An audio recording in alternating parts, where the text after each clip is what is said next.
یاد رکھیے فجر کی نماز کی خاص اہمیت ہے، اور فجر کے فرض تو فرض، سنتوں کی بھی اہمیت ہے. حضرت عائشہ کہتی ہیں کہ میں نے رسول اللہ صلی اللہ علیہ وسلم کو کسی نفل کی ادائیگی کے لیے، یعنی سنت بھی اصل میں نفل نماز ہے، ایک فرض ہوتی ہے ایک نفل، پھر جو آپ نے زیادہ تاکید سے پڑھی ان کو سنت قرار دے دیتے ہیں، اور باقی جو کبھی کبھار پڑھی وہ نفل ہو جاتی. کسی نفل کی ادائیگی کے لیے اتنی جلدی کرتے نہیں دیکھا جتنی جلدی آپ نماز فجر سے پہلے 2 رکعتوں کے لیے کرتے تھے.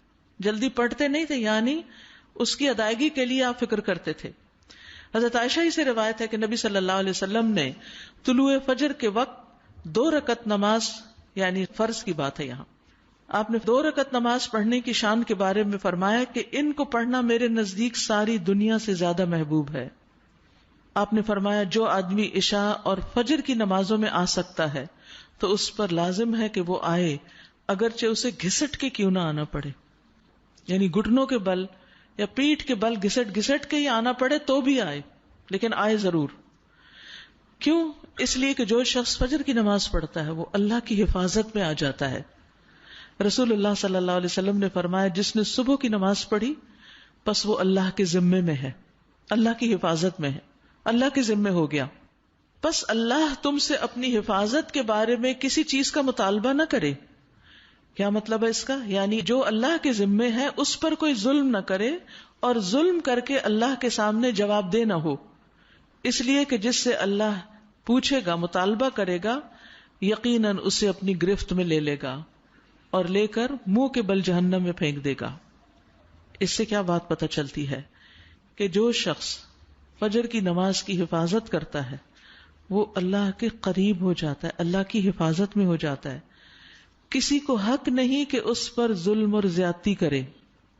جو اس شخص پر زیادتی کرے گا جو فجر پڑھتا ہے تو وہ دراصل اس ذمے میں خیانت کر رہا ہے جس کو اللہ نے اپنے ذمے لیا ہے، اور پھر قیامت کے دن اللہ تعالیٰ ایسے شخص کو پکڑے گا.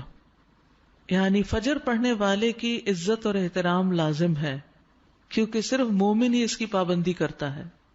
بہت سے لوگوں کے لیے فجر کی نماز بڑی بھاری ہوتی ہے، وہ ایک خاص وقت سے پہلے نہیں اٹھتے. کچھ لوگوں کی اکثری قضا ہو جاتی ہے، وہ چونکہ دیر سے سوتے ہیں تو صبح اٹھ نہیں پاتے، تو ان کی حفاظت اللہ کے ذمے پہ نہیں ہے.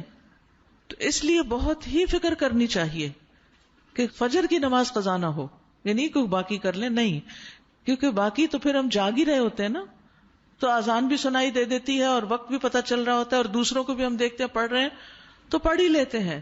لیکن فجر کی چونکہ ایک ذمہ داری ہوتی ہے اٹھنے کی بھی، اور پھر وقت پر اٹھنے کی، اور پھر مسجد میں جانے کی، تو اس لحاظ سے اس کی حفاظت بہت ضروری ہے.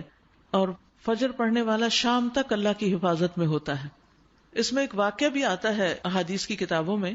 اعمش کہتے ہیں کہ سالم بن عبداللہ بن عمر، ابن عمر کے کیا لگے بیٹے اور حضرت عمر کے پوتے، یہ حجاج کے پاس بیٹھے ہوئے تھے. حجاج کے بارے میں سب جانتے ہیں کہ بہت ظلم کرتا تھا. تو حجاج نے ان سے کہا اٹھو اور فلاں آدمی کی گردن مار دو. تو سالم نے تلوار اٹھا لی کیونکہ اس کا حکم تھا مارنے کا، اور اس آدمی کو پکڑا اور محل کے دروازے کی طرف چل پڑا. تو ان کے والد ابن عمر نے ان کو دیکھ لیا جب وہ اس آدمی کو باہر لے کے جا رہے تھے. تو انہوں نے کہا کہ کیا یہ واقعی ایسا کرنے جا رہا ہے؟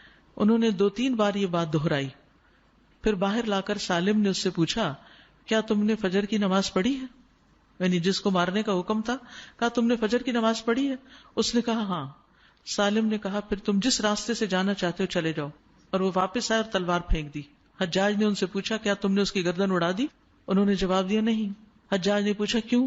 سالم نے جواب دیا میں نے اپنے والد کو یہ کہتے ہوئے سنا ہے کہ رسول اللہ صلی اللہ علیہ وسلم نے فرمایا جس نے فجر کی نماز ادا کی وہ اللہ کی حفاظت میں ہے یہاں تک کہ شام ہو جائے.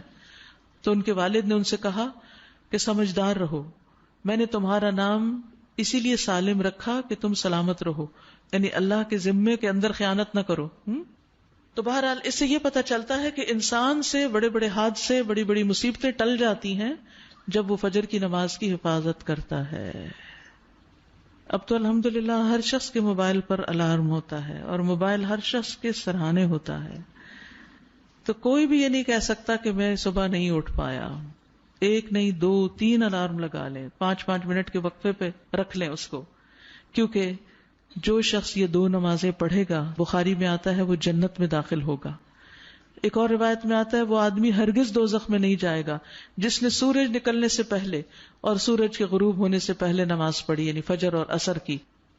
اور پھر آپ نے فرمایا ان نمازوں میں سستی نہ کرو اگر تم اللہ کا دیدار کرنا چاہتے ہو، اس طرح کہ جیسے تم 14ویں کے چاند کو دیکھتے ہو اور تمہیں کوئی دھکم پیل کا بھی واسطہ نہیں پڑے گا. یعنی جو ان نمازوں کی حفاظت کرتا ہے وہ اللہ کے دیدار کے قابل ہوگا. اور پھر بعض اوقات لوگ رات قیام کرتے رہتے ہیں، آخر حصے میں سو کے فجر قضا کر دیتے ہیں. کیا ہے تہجد کے لیے اٹھے تھے وہ آنکھ نہیں پھر کلی فجر کے لیے. تو یہ نہیں ہونا چاہیے. عمر رضی اللہ عنہ کہتے ہیں میں صبح کی نماز با جماعت پڑھوں یہ مجھے اس سے زیادہ محبوب ہے کہ میں ساری رات قیام کروں. ساری رات کے نوافل سے زیادہ محبوب ہے کہ فجر کی نماز جماعت کے ساتھ. ہاں منافق پر فجر کی نماز بھاری ہوتی ہے، تو منافقت سے نکلنے کے لیے، نفاق سے نکلنے کے لیے اس نماز کی پابندی ضروری ہے. ابی بن کعب کہتے ہیں ایک روز رسول اللہ صلی اللہ علیہ وسلم نے ہمیں صبح کی نماز پڑھائی. اس کے بعد فرمایا کیا فلاں حاضر ہے؟ لوگوں نے کہا نہیں. آپ نے پوچھا کیا فلاں آیا ہے؟ لوگوں نے کہا نہیں. آپ نے فرمایا بلا شبہ یہ 2 نمازیں منافقوں پر سب سے بھاری ہیں، سب نمازوں سے زیادہ بھاری، یعنی فجر اور عشاء. اور اگر تمہیں معلوم ہو کہ ان میں کیا کچھ اجر و ثواب ہے تو تم ان میں ضرور آؤ، خواہ گھٹنوں کے بل ہی کیوں نہ آنا پڑے. تو اس لیے خود بھی اور اپنے گھر والوں کو بھی، اپنے بچوں کو بھی اس کا پابند کریں.